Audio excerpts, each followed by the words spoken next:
Hi guys, share ko lang no. So if you are into stock market investing and or if you are interested to invest in the stock market, so yan, you can check the link dyan sa my description natin or sa my bio natin no.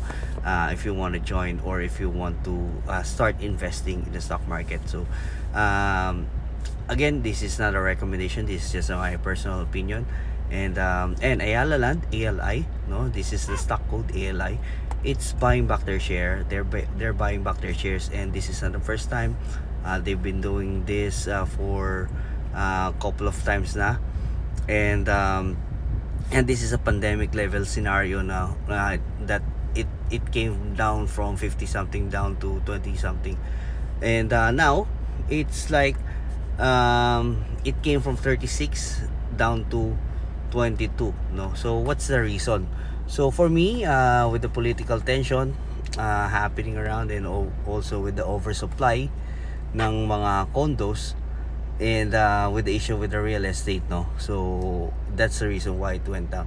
And but yun, by the time na maayos lahat ng mga issue na to, and nagkaroon ng direction, no. So which is it's gonna happen because there are very big companies, same with SMPH.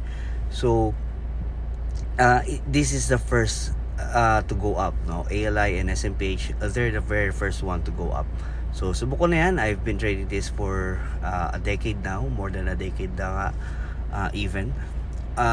This is gonna go up first, itong mga Ayala Land and SMPH, because kahit na there's an oversupply, itong Ayala Land, they're catering to a premium market, and yun, sila yung mga talagang may pambili, and hindi naman sila talaga oversupply itong Ayala Land specifically, kasi they're catering to a premium market, so they have a very small inventory of these, no. But they're not really specific, or they're not really focused on that condos, no.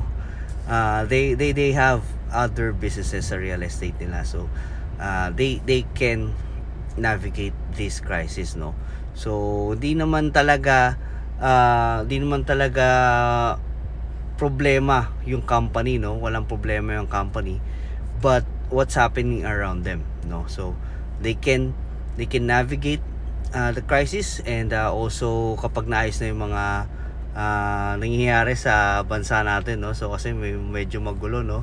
So the sentiment, yung foreign buying na hinto kasi with the sentiment niya na ayun, nagkakagulo yung ano natin, no, politika natin, no.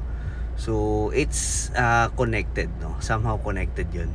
So with that, ayun, if you are into stock market investing, and if you want to start, now is the best time to accumulate itong ALI, no. So again, this is my personal opinion, and just want to let you know na I've been accumulating this Ayala Land, no. And kasi this is a really big opportunity to buy Ayala. This is a premium na ano natin, na hinawakan natin. So talaga napakaganda nitong company nito. Walang problema yung company. I've been researching about this company, and napakaganda.